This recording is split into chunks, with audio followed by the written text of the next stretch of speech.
കുടിയേറ്റക്കാർക്കിടയിൽ ഇപ്പോൾ വലിയൊരു ചർച്ചാ വിഷയമാണ് US പ്രസിഡന്റ് ഡൊണാൾഡ് ട്രംപിന്റെ ഗോൾഡ് കാർഡ് വിസ. പണമുള്ളവർക്ക് അമേരിക്കൻ ഗ്രീൻ കാർഡിലേക്കും സ്ഥിരതാമസത്തിലേക്കും വേഗത്തിൽ വഴി തുറക്കുന്ന ഒരു പദ്ധതിയായാണ് ഇത് അവതരിപ്പിക്കപ്പെട്ടത്. എന്നാൽ ഇപ്പോൾ പുറത്തു വരുന്ന വാർത്തകൾ ഈ പദ്ധതിയെ സംശയത്തിന്റെ നിഴലാക്കിയിരിക്കുകയാണ്. ആരും ട്രംപിന്റെ ഗോൾഡ് കാർഡ് വാങ്ങുന്നില്ല എന്ന തലക്കെട്ടുകളോടെ പ്രമുഖ അന്താരാഷ്ട്ര മാധ്യമങ്ങളാണ് ഈ വാർത്ത റിപ്പോർട്ട് ചെയ്യുന്നത്. $10 ലക്ഷം അഥവാ 8 കോടിയിലധികം രൂപ നൽകി ഈ വിസ എടുക്കുന്നത് ധാർമ്മികമല്ല എന്നാണ് പ്രമുഖ ഇമിഗ്രേഷൻ അഭിഭാഷകർ പോലും പറയുന്നത്. എന്താണ് ഈ ഗോൾഡ് കാർഡ് പദ്ധതി? എന്തുകൊണ്ടാണ് ഇത് ഇത്രയധികം വിമർശിക്കപ്പെടുന്നത്? ഇതിന്റെ പിന്നിലെ നിയമപരമായ അപകടങ്ങൾ എന്തൊക്കെയാണെന്ന് നമുക്ക് പരിശോധിക്കാം. 2025 ജൂണിലാണ് ട്രംപ് ആദ്യമായി ഈ പദ്ധതി പ്രഖ്യാപിക്കുന്നത്.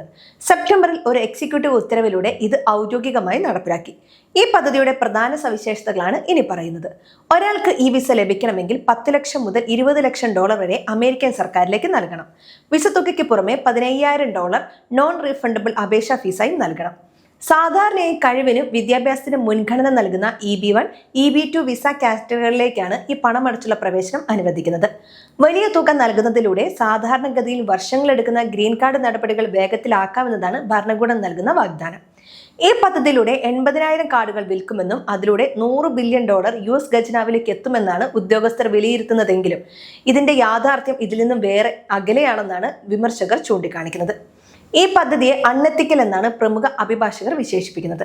പ്രധാനമായും 3 കാരണങ്ങളാണ് അഭിഭാഷകർ ചൂണ്ടിക്കാണിക്കുന്നത്.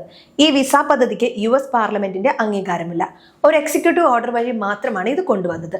അതുകൊണ്ട് തന്നെ ഭാവിയിൽ മറ്റൊരു ഭരണകൂടം വന്നാലോ കോടതി ഇടപെട്ടാലോ ഈ പദ്ധതി എപ്പോൾ വേണമെങ്കിലും റദ്ദാക്കപ്പെട്ടേക്കാം.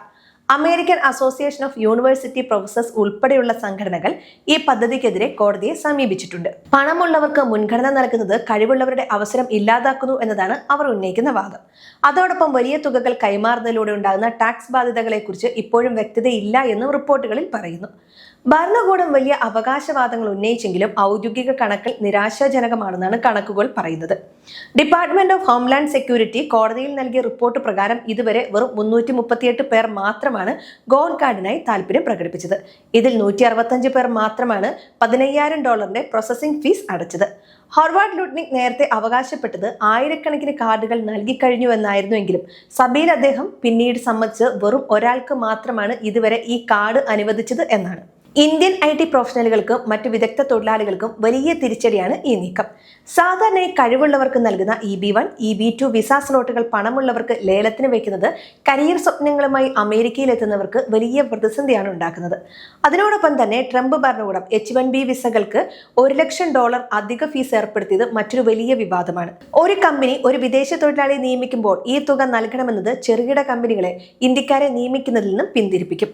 അതായത് ഒരു വശത്ത് പണമുള്ളവർക്ക് ചുവപ്പ് പരവതാനി വിരിക്കുകയും മറുവശത്ത് കഴിവിനെ അടിസ്ഥാനമാക്കി വരുന്ന സാധാരണക്കാരെ ശമ്പള നിബന്ധനകളും വലിയ ഫീസുകളും ഉപയോഗിച്ച് തടയുകയുമാണ് ചെയ്യുന്നത്.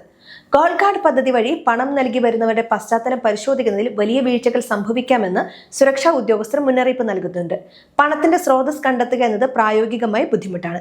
ഇത് ക്രിമിനലുകൾക്കും മറ്റ് തൽപര കക്ഷികൾക്കും അമേരിക്കൻ റെസിഡൻസി വിലയ്ക്ക് വാങ്ങാനുള്ള അവസരമായി മാറുമോ എന്ന ഭയവും നിലനിൽക്കുന്നുണ്ട്. ചുരുക്കത്തിൽ ട്രംപിന്റെ ഗോൾഡ് കാർഡ് പദ്ധതി അമേരിക്കൻ ഇമിഗ്രേഷൻ സിസ്റ്റത്തിലെ ഏറ്റവും വലിയ പരീക്ഷണങ്ങളിൽ ഒന്നാണ്. എന്നാൽ ഈ പരീക്ഷണം നിലവിൽ പരാജയത്തിലേക്കാണ് വിരൽ ചൂണ്ടുന്നത്. വലിയൊരു തുക നിക്ഷേപിച്ച് അനിശ്ചിതത്വത്തിനുള്ള ഒരു വിസ സ്വന്തമാക്കാൻ സമ്പന്നർ പോലും മടിക്കുന്നു എന്നതാണ് വസ്തുത. ഇന്ത്യക്കാരെ സംബന്ധിച്ചിടത്തോളം മനസ്സിലാക്കേണ്ട കാര്യം ഇതാണ്. ഇമിഗ്രേഷൻ നയങ്ങൾ ഇപ്പോൾ പണത്തിനും അമേരിക്ക ഫസ്റ്റ് എന്ന തത്വത്തിനും ചുറ്റുമായാണ് കറങ്ങുന്നത്. നിയമപരമായ വ്യക്തതയില്ലാത്ത ഇത്തരം പദ്ധതികളിൽ പണം നിക്ഷേപിക്കുന്നതിന് മുൻപ് പലതവണ ആലോചിക്കണമെന്ന് വിദഗ്ധർ മുന്നറിയിപ്പ് നൽകുന്നുണ്ട്. US ഇമിഗ്രേഷൻ നിയമങ്ങളിലെ ഈ മാറ്റങ്ങൾ വരും വർഷങ്ങളിൽ പ്രവാസി സമൂഹത്തെ എങ്ങനെ ബാധിക്കുമെന്ന് നമുക്ക് കാത്തിരുന്ന് തന്നെ കാണാം.